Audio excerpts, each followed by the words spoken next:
Haleluya, puji Tuhan. Kita berjumpa lagi saudara di pagi yang cerah atau di pagi yang kadang-kadang musim banjir juga ya. Dimanapun saudara berada, kita masih punya kesempatan untuk belajar. Kali ini kita akan belajar kebenaran yang sangat-sangat penting. Sense of crisis. Tapi sebelum itu, mari kita berdoa lebih dahulu. Bapa di surga, ampuni segala kesalahan kami. Seringkali kami tidak merasakan adanya sense of crisis dalam hidup kami. Tapi pagi ini, tegur setiap kami, ajari kami dengan hikmat yang turun dari surga. Pakai mulut hamba-Mu untuk menyampaikan kebenaran ini. Layakan kami semua mendengarnya. Hanya di dalam nama Tuhan Yesus kami berdoa. Amin. Bapak Ibu sekalian, kalau kita mendengar kata krisis, apa artinya krisis? Sebagian orang mengartikan krisis sebagai waktu kesukaran. Ada masalah. Ada bahaya yang mengancam.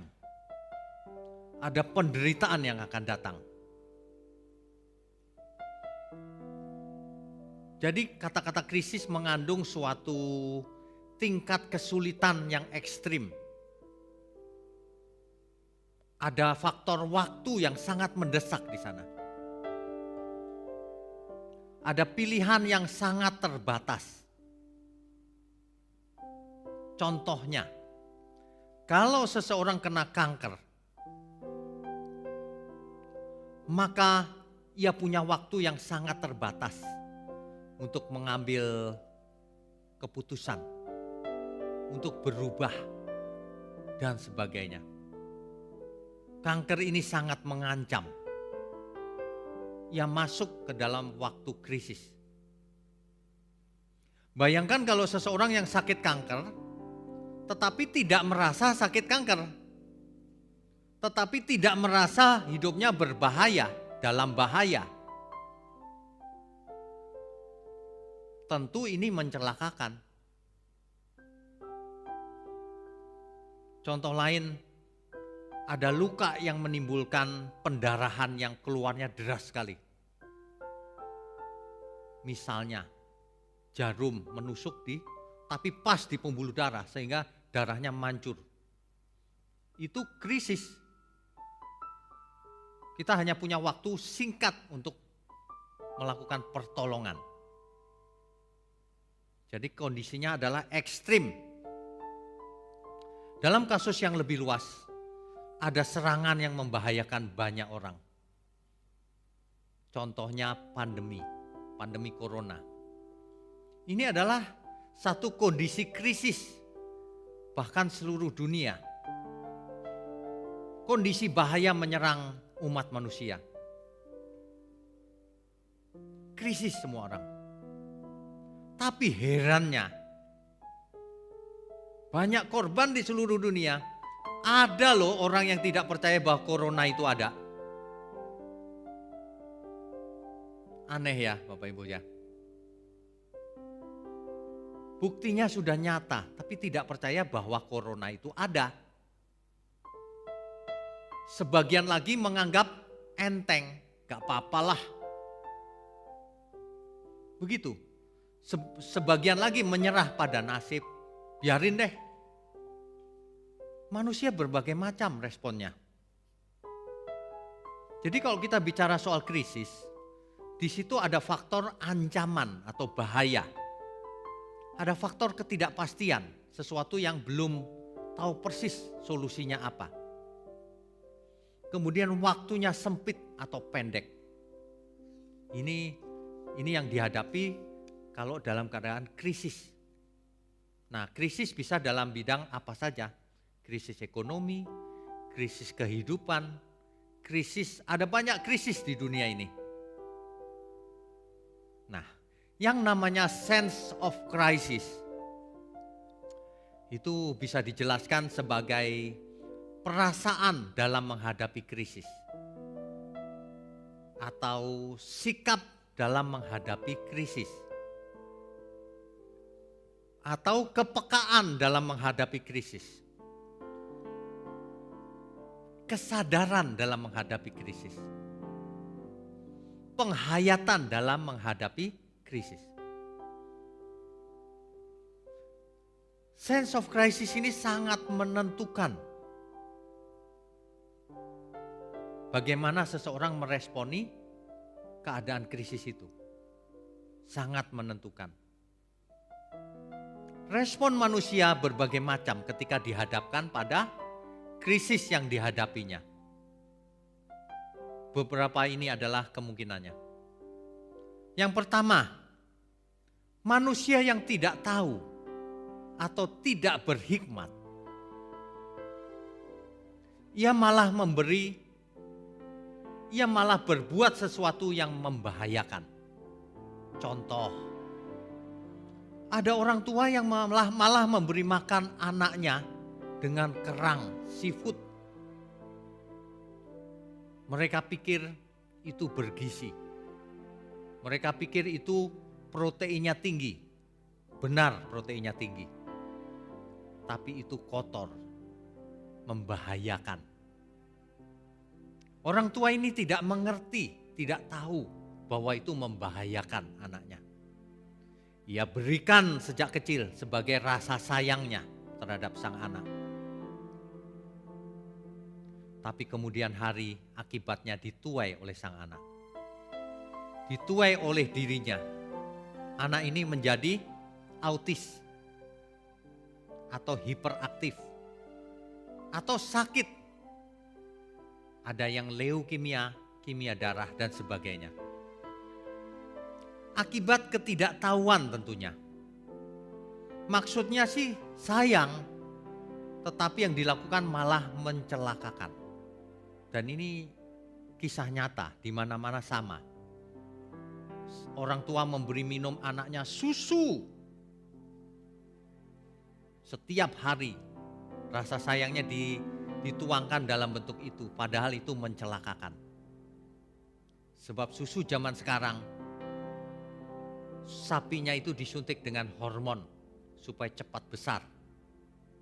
Kalau kita berikan ke anak susu itu, hormon itu mengalir ke dalam makanan si anak itu, masuk. Maka anak itu akan menanggung akibatnya. Di samping itu ada banyak penyakit yang disebabkan oleh susu. Masalahnya adalah banyak orang menganggap susu itu baik. Ketidaktahuan mencelakakan. Seringkali ketidaktahuan, ketidakberhikmatan itu mencelakakan. Alkitab mengatakan di Hosea 4 ayat 6, umatku binasa karena tidak mengenal Allah. Umat Tuhan saja yang dipilih oleh Tuhan bisa binasa kalau tidak berpengetahuan, yaitu mengenal Allah.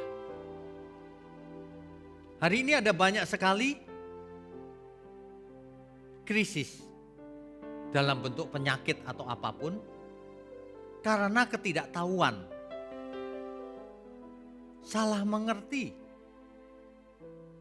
Hari ini banyak sekali berita-berita bohong, Bapak Ibu. Hoax, inilah yang mencelakakan.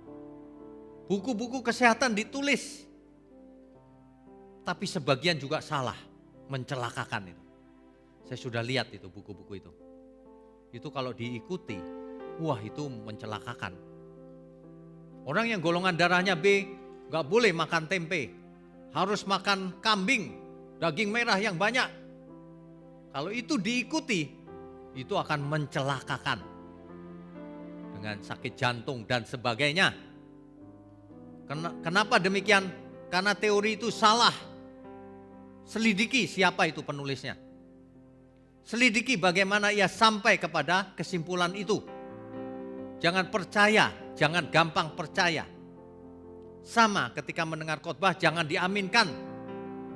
Harus diselidiki apakah itu sesuai dengan Alkitab atau tidak. Jangan apa saja diaminkan. Jangan apa saja dimakan, nanti keracunan. Hati-hati ya Bapak Ibu, kita perlu banyak belajar. Mengkonsumsi makanan yang salah itu menimbulkan penyakit, akhirnya menimbulkan kematian. Makanya ada istilah, hari ini banyak orang bunuh diri dengan sendok garpunya. Mereka makan minum, tapi yang dimakan dan yang diminum membahayakan dirinya. Tanpa ia tahu, di sekeliling kita ada banyak bahaya. Makanan-makanan pakai pewarna tekstil, dicampur formalin, borak, dan sebagainya. Bahaya, banyak orang tidak mengerti. Ya. Jadi kalau seseorang tidak memiliki hikmat atau tidak tahu, bisa mencelakakan dirinya. Bisa mencelakakan orang-orang yang ia kasihi. Sama analoginya. Jika seseorang tidak tahu bahwa semua khotbah belum tentu benar, ia bisa mencelakakan jiwanya. Ia bisa mencelakakan keluarganya. Menyodorkan firman tapi yang salah interpretasinya. Menyodorkan khotbah tapi yang salah, yang tidak lengkap. Hati-hati Bapak Ibu, hati-hati ya. Yang kedua, ada banyak orang yang menganggap remeh kebenaran. Menganggap remeh bahwa makanan itu ada yang berbahaya. Alasannya klasik, Bapak Ibu pasti pernah mendengarnya. Enggak apa-apalah sekali-sekali ini saja. Sekali ini saja aku makan, enggak apa-apa. Itulah yang menjadi alasan orang-orang berdosa juga. Enggak apa-apalah sekali ini saja, Tuhan bisa mengampuni. Begitu tuh. Sedikit saja tidak apa-apa gitu. Jangan terlalu fanatik. Enjoy saja bro. Begitu kata orang-orang itu. Atau begini, ini yang terakhir deh, aku merokok, besok udah enggak. Tapi besok diulang lagi. Ada lagi kalau orang diajarin kebenaran ya ngomongnya begini, ah itu terlalu ekstrim. Enggak gitu kali, gitu ya. Ada lagi yang malah kita yang disesatkan. Aneh gak Bapak Ibu? Kita memberitakan kebenaran malah kita yang disesatkan. Pokoknya kamu sesat. Kalau kita tanya baik-baik, sesatnya di mana bro, sis? Ah pokoknya sesat. Iya di mana? Gak tahu loh dia. Jadi banyak orang itu menunjuk seseorang sesat, tapi ia tidak tahu sesatnya di mana. Ini orang yang tidak berhikmat sebenarnya. Asal ngomong. Orang seperti ini akan mencelakakan dirinya sendiri. Menganggap remeh kebenaran. Menganggap remeh keselamatan, kesempatan yang diberikan Tuhan pada kita. Sama seperti Esau dahulu menganggap remeh hak kesulungan.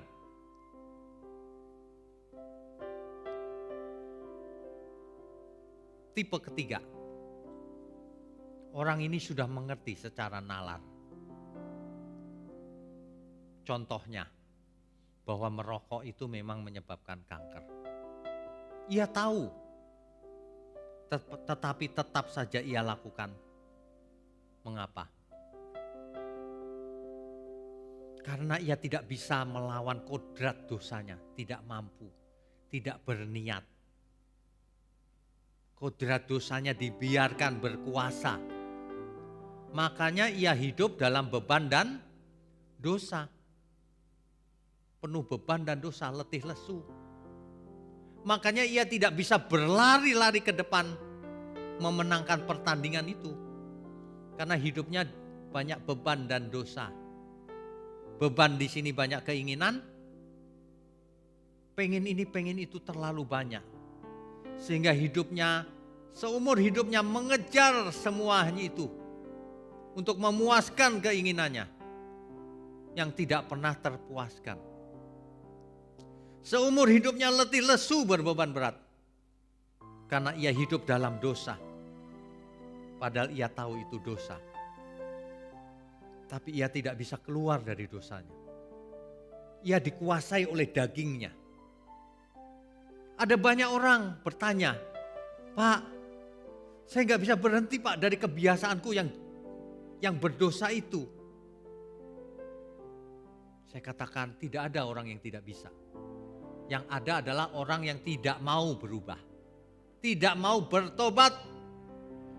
Ya tapi saya tidak mampu Pak bertobat.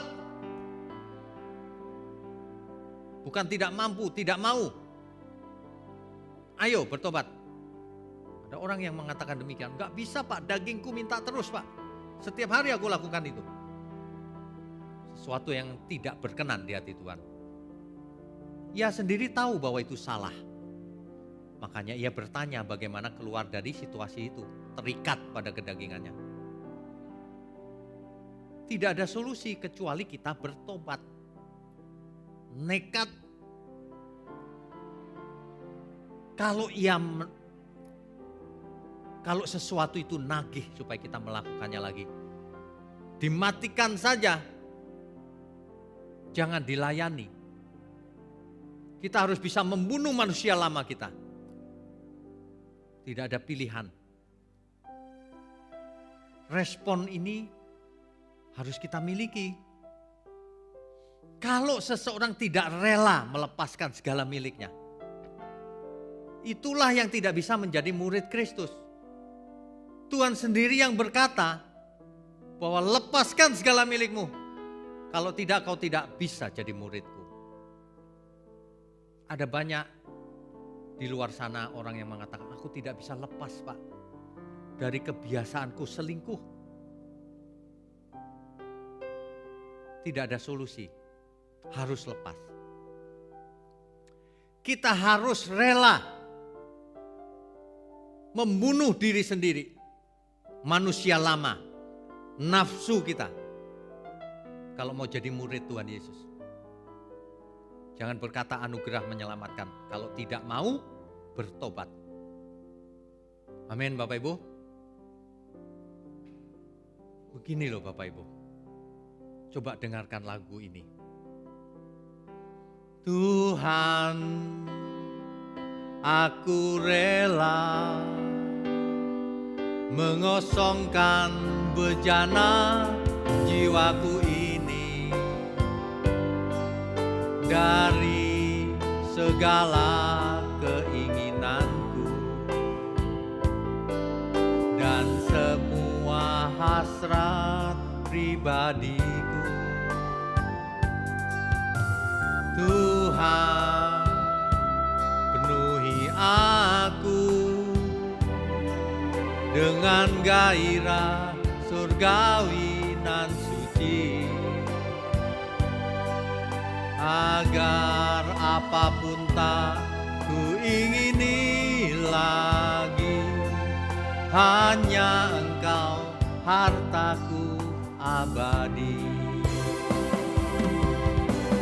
Saat ku pulang menghadap Bapa, hanya Engkau yang ku miliki. Kerinduan hatiku, kehausan jiwaku, dapat ku memandang wajah-Mu. Bapak Ibu sekalian, jangan pernah kita menyerah. Suatu hari Tuhan akan datang lagi dan kita pulang. Kalau kita mau pulang, kita harus mematikan manusia lama kita. Bagi Bapak Ibu, saudara sekalian yang merasa tidak bisa berubah, ini taruhannya hidup kekal atau binasa kekal. Rugi kalau tidak berubah. Kita harus rela melepaskan semuanya. Ada agama-agama yang mengajarkan melepaskan supaya tidak melekat pada dunia ini. Banyak keinginan. Bagus. Kok menjadi orang percaya malah banyak keinginan. Malah terikat dengan nafsu dosanya. aneh. Coba dihayati baik-baik. Dihayati baik-baik, kita harus melepaskan segalanya. Coba ya kita hayati ya. Tuhan, aku rela mengosongkan bejana jiwaku ini dari segala keinginanku dan semua hasrat pribadiku. Bapak Ibu sekalian, kita harus kosongkan. Tapi setelah kosong jangan dibiarkan kosong. Setelah kosong, Tuhan penuhi aku dengan gairah surgawi nan suci, agar apapun tak ku ingini lagi, hanya Engkau hartaku abadi. Bapak Ibu sekalian, tidak ada sesuatu yang tidak mungkin. Kalau kita mau dengan pertolongan Tuhan, kita pasti berubah. Kita itu jangan berpikir pendek. Hidup kita itu bukan hanya di bumi, justru di bumi ini sementara. Hidup yang sebenarnya itu nanti, di langit baru, bumi baru. Di bumi ini kita hanya main sementara. Nanti kita pulang Bapak Ibu.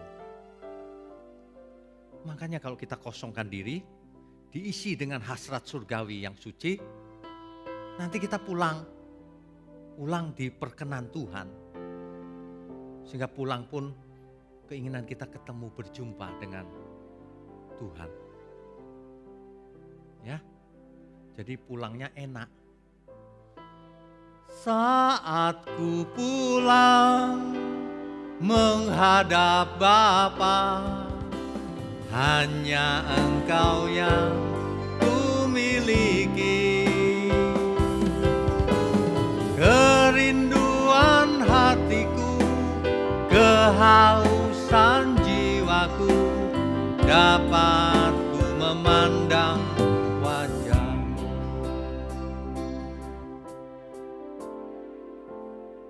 Begitu ya Bapak Ibu, jangan punya alasan apapun. Musuh terbesar kita, diri kita sendiri. Ada lagi tipe yang lain. Ada orang yang suka menunda. Kerja apa saja ditunda, nanti deh, masih ada waktu, besok deh. Begitu, menunda terus. Ada banyak orang yang mau meniru seperti penjahat di samping Yesus. Aneh bukan? Di pemandangan di Golgota itu ada 3 salib. Harusnya kalau kita normal, kita mau meniru Tuhan Yesus yang di tengah. Banyak orang pengen meniru penjahat di sampingnya. Gak apa-apa Pak, penjahat di samping itu bertobat terakhir bisa diampuni. Tuh. Niru kok niru penjahat. Niru itu Tuhan Yesus, meneladani Tuhan Yesus yang di tengah. Malas. Disuruh berubah sekarang tidak mau. Yang jelas orang banyak yang tidak mau bayar harga. Itu masalahnya di situ sebenarnya. Tidak mau disuruh bayar harga.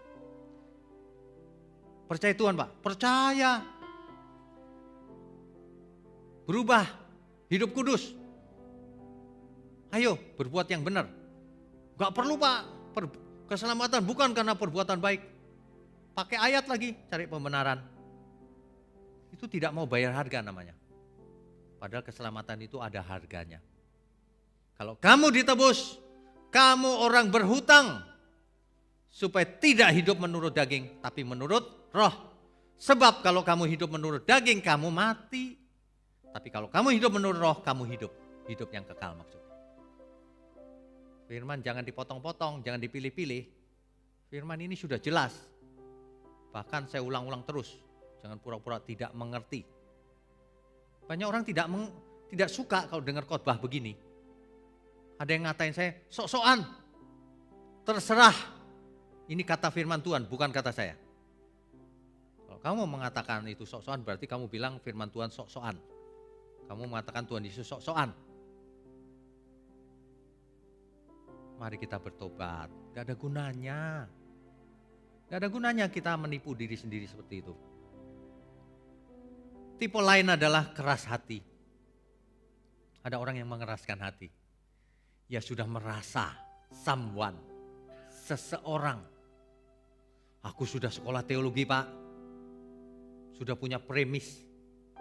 Sudah punya asumsi. Ia tidak mau memeriksa asumsi yang ada dalam pikirannya. Apakah benar atau tidak. Padahal sudah saya sampaikan ayat-ayat yang lengkap. Yang alkitabiah. Ya. Angkuh itu namanya, gengsian. Tidak mau menerima fakta bahwa dirinya salah. Ya, banyak orang begitu. Sudah jelas-jelas salah tapi tidak mau menerima fakta. Banyak yang begitu. Ya. Ada lagi yang responnya itu reaktif. Reaktif tuh gini, kalau sudah terjadi sakit, ya deh aku bertobat deh. Nunggu sakit baru berubah. Reaktif tuh namanya. Kalau sudah terjadi sesuatu dalam hidupnya, aku mau Tuhan bertobat. Tapi cuma di mulut juga, setelah itu tidak di follow up. Sebab pertobatan itu ada buktinya, yaitu perbuatan nyata. Ada banyak jenis manusia di bumi ini. Setelah sembuh, balik lagi ke pola hidupnya yang lama. Saya perhatikan banyak orang yang sakit jantung ya, dioperasi bypass atau apa. Setelah itu dia berubah pola makannya. Tapi itu hanya berlangsung sebulan, 2 bulan, 3 bulan, paling lama 1 tahun. Setelah itu kembali persis pola hidupnya seperti dahulu. Kira-kira jantungnya balik lagi enggak? Sakit jantungnya. Pasti balik. Manusia itu banyak yang bebal. Orang yang benar itu yang mau bayar harga. Proaktif. Sebelum kita semua mati, sebelum terlambat. Proaktif, cari kebenaran. Belajar firman, lakukan, bayar harga. Tidak ada alasan untuk tidak berubah. Hari ini fasilitas di internet sudah banyak. Jika seseorang memiliki sense of crisis, kepekaan terhadap krisis, maka responnya tentu beda. Bapak Ibu pernah nggak memperhatikan orang yang baru sadar bahwa dirinya sakit jantung? Atau baru sadar bahwa dirinya kena COVID? Atau baru sadar bahwa dirinya kena kanker? Wah, dia tiba-tiba merasa bahwa ini krisis. Aku harus sembuh. Mestinya seumur hidupnya seperti itu. Jangan ketika sakit saja. Makanya sense of crisis ini penting. Masalah utama kita adalah ketika orang tidak mempunyai sense of crisis. Kena kanker merasa tidak kena. Menyangkal diri. Enggak, aku enggak kena, padahal kena. Hidupnya belum memenuhi kriteria Tuhan, tapi merasa sudah selamat. Menipu diri sendiri. Ini yang begini nih, yang mencelakakan banyak orang. Ya, coba kita di sisa umur hidup kita ini, kita pilah-pilah deh ya. Ada urusan-urusan dalam hidup kita yang penting, tapi ada juga yang tidak penting. Ada yang mendesak, urgent, harus segera dilakukan. Tapi ada juga yang tidak urgent. Jadi ada satu masalah yang tidak penting dan tidak urgent. Yang begitu tidak usah dilakukan, tidak usah ditangani, enggak penting. Bayangkan banyak orang menghabiskan waktu hidupnya untuk sesuatu yang tidak penting dan tidak urgent. Buat apa menyanyiakan hidup seperti itu? Ada lagi yang penting dan urgent. Penting dan mendesak. Itulah prioritas utama. Kalau hari ini di antara kita ada yang sudah berumur, tapi tiap hari mancing dari pagi sampai malam, gak ngapa-ngapain. Coba penting gak itu? Gak penting. Urgent gak harus dilakukan? Enggak juga. Buang-buang waktu. Umur kita sudah terbatas, tinggal sedikit sisanya.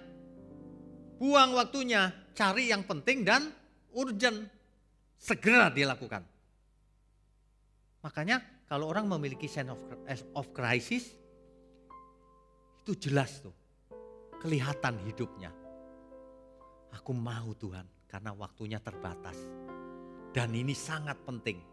Ini yang utama, yang mayor. Makanya Bapak Ibu jangan ikuti ajaran yang ngajarin sesuatu yang tidak mayor. Yang tidak membawa kepada kekekalan. Yang cuma membawa kesembuhan di bumi.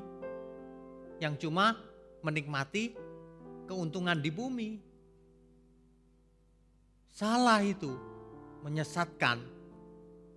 Orang yang mempunyai sense of crisis pasti hidupnya difokuskan ke yang utama. Ya pasti tidak pernah melihat fokus yang lain. Pasti sense of crisis, ini sudah krisis nih. Ada gak orang yang kena COVID bahaya gitu ya? Lalu dia biarin deh aku mati. Kayaknya gak ada.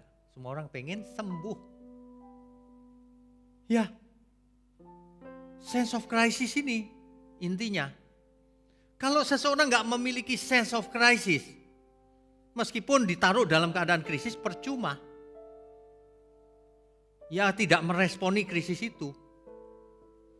Kalau seseorang masuk ke dalam krisis, pasti ia mengerahkan segala sesuatunya supaya aku sembuh. Pasti ia nurut kalau dikasih obat ini, obat itu. Orang yang COVID dikasih banyak sekali vitamin dan obat, dimakan gak kira-kira? Pasti dimakan. Orang yang kena COVID disuruh berjemur, olahraga, dilakukan gak? Pasti. Karena ia sedang mengalami sense of crisis. Orang yang kena COVID nurut gak sama dokternya? Pasti nurut. Ya. Harusnya, meskipun tidak kena COVID, harusnya meskipun tidak dalam keadaan krisis, mestinya kita proaktif menjaga kesehatan, belajar kebenaran, fokus pada yang utama, memprioritaskan yang utama, yang mayor. Yang tidak mayor gak usah dilakukan. Fokus saudara. Nah banyak orang fokusnya pada dunia ini, pada hal-hal yang remeh. Yang utama malah dianggap remeh, dianggap enteng.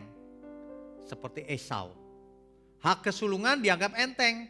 Semangkuk sup lentil merah malah dianggap penting, ditukar sama hak kesulungan. Manusia hari ini, keselamatan banyak yang dianggap remeh. Ditukar dengan harta dunia. Bayangkan, orang sudah kaya raya, sudah berkuasa, jahatnya setengah mati saudara. Menyusahkan banyak orang. Coba, yang begitu gak bakalan selamat.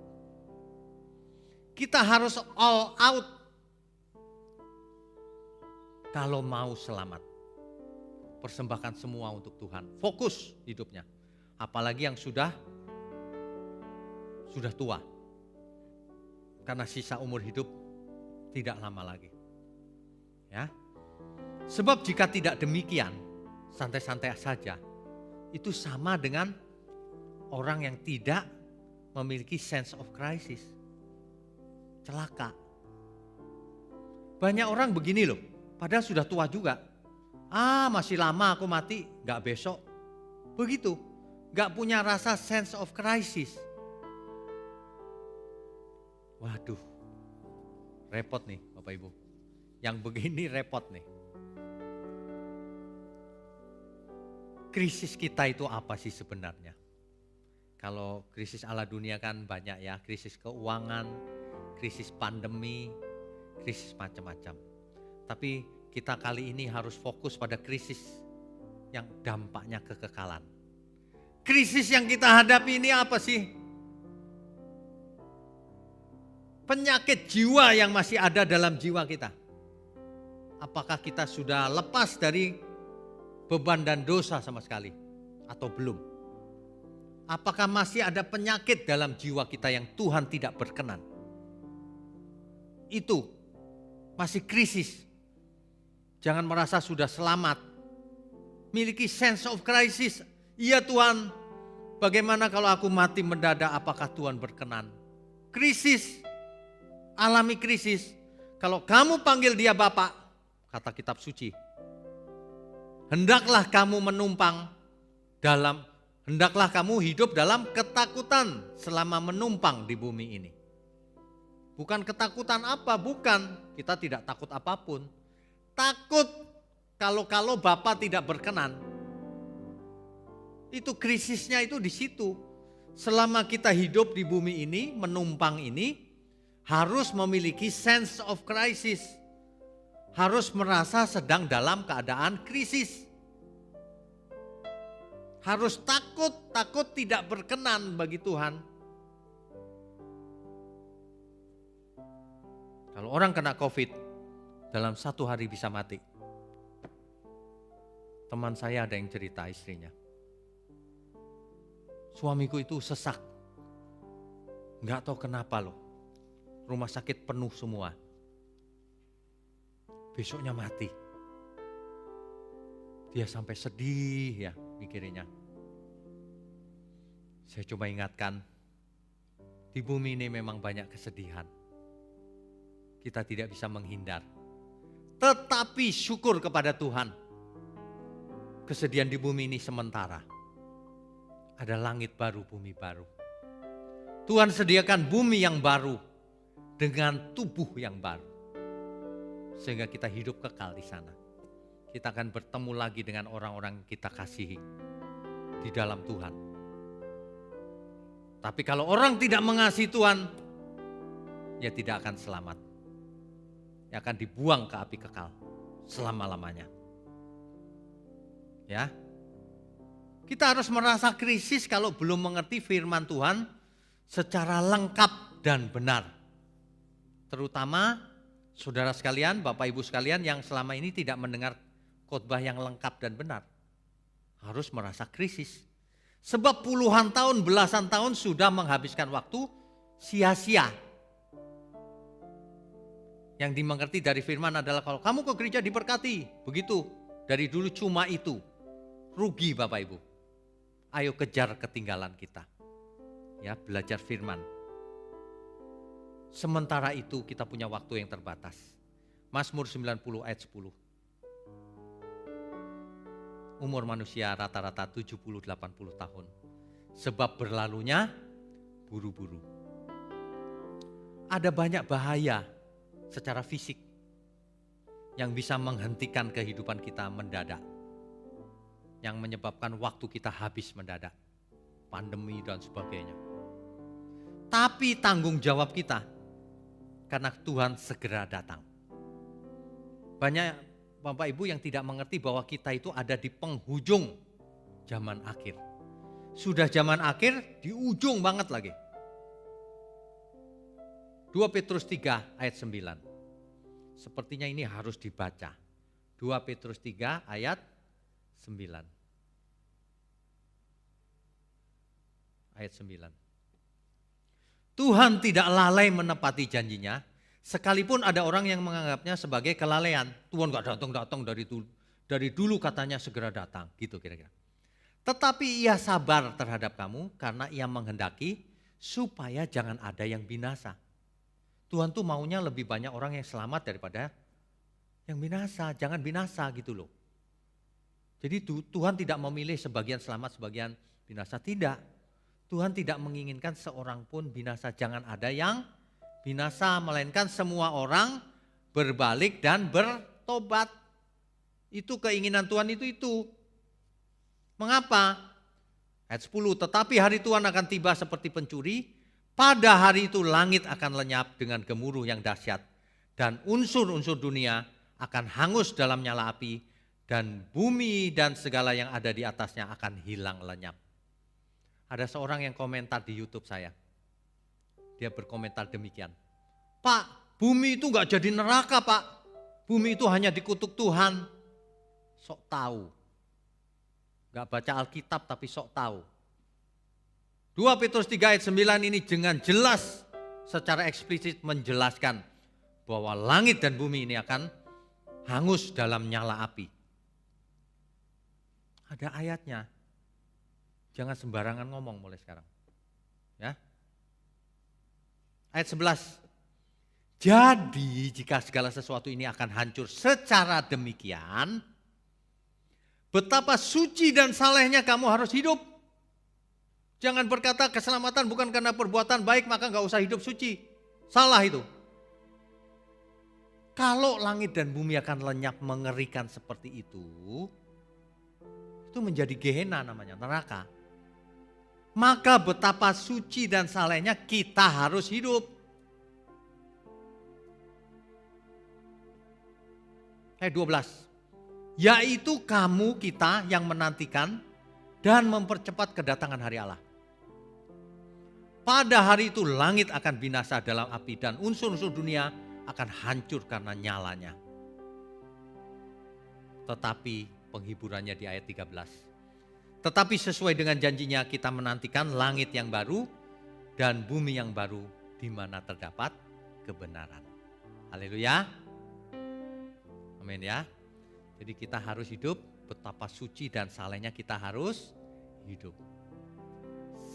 Kita itu menantikan langit yang baru, bumi yang baru. Bumi ini akan menjadi lautan api yang dalam teks asli Alkitab disebut Gehenna. Gehenna itu sebenarnya adalah neraka dalam bahasa Indonesianya. Amin Bapak Ibu. Oleh sebab itu, mari kita belajar, mari kita pulang. Ya, mari kita memiliki sense of crisis bahwa selama aku menumpang di dunia ini, aku sedang dalam krisis. Aku sedang dalam krisis. Sehingga aku harus betapa saleh dan sucinya aku harus hidup krisis. Aku mau fokuskan seluruh hidupku hanya untuk mengejar langit baru, bumi baru. Sehingga dalam segala hal, bekerja, menikah, apapun, kulakukan untuk Tuhan. Amin ya. Dengan demikian maka kita akan menjadi damai. Bahkan ketika mati pun kita damai. Sehingga kita mati itu seperti pulang. Ya. Mati itu seperti pulang Bapak Ibu. Saat ku pulang menghadap Bapa, hanya Engkau yang ku miliki.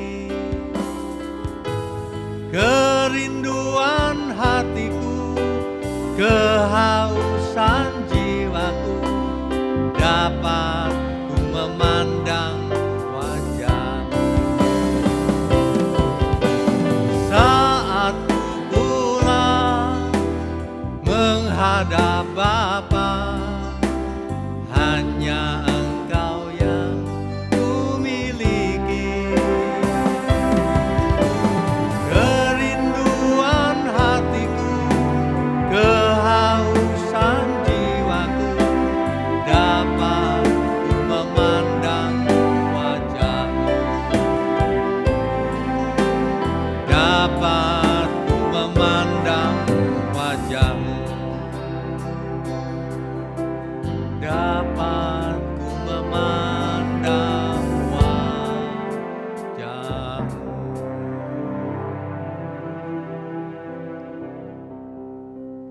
Amin. Kiranya kebenaran ini memberkati kita semua.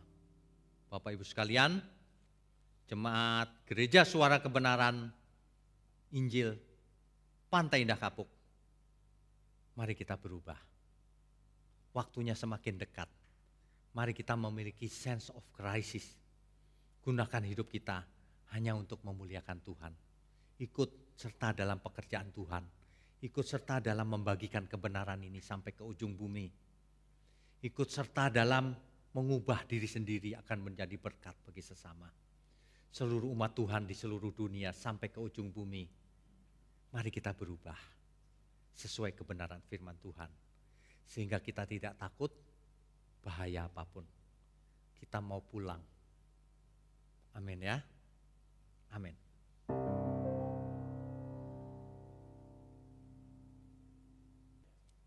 Mari kita berdoa Bapak Ibu sekalian. Bapa di surga, terima kasih untuk firman kebenaran-Mu. Kami percaya berkat sudah mengalir dalam hidup kami.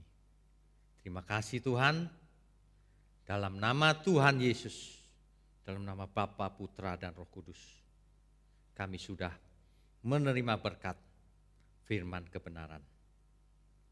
Amin. Saudara sekalian, bicara soal kebenaran, setiap orang merasa benar. Makanya semua kecap dinomor satukan. Ada orang yang mengatakan saya paling benar, ini paling benar, itu paling benar. Mana sebenarnya yang paling benar? Oleh sebab itu, hadiri seminar 7 natur kebenaran dan aplikasinya. Seminar ini wajib dihadiri oleh para teolog, apologet, pengkhotbah, bahkan oleh para jemaat sendiri, agar kita bisa membedakan manakah yang benar, manakah yang salah. Inilah alat uji kebenaran yang sangat objektif dan alkitabiah. Pastikan saudara ikut dan ajak seluruh saudara dan sahabat-sahabat. Bapak-bapak dan ibu-ibu yang terkasih dimanapun berada, yuk kita belajar pelajaran Alkitab bersama secara online setiap hari Rabu jam 7 malam bersama pendeta Bapak Wignio Tanto secara online, bisa melalui Zoom. Tetapi kita harus mendaftarkan dulu ke nomor berikut ini. Selamat bergabung dan Tuhan Yesus memberkati.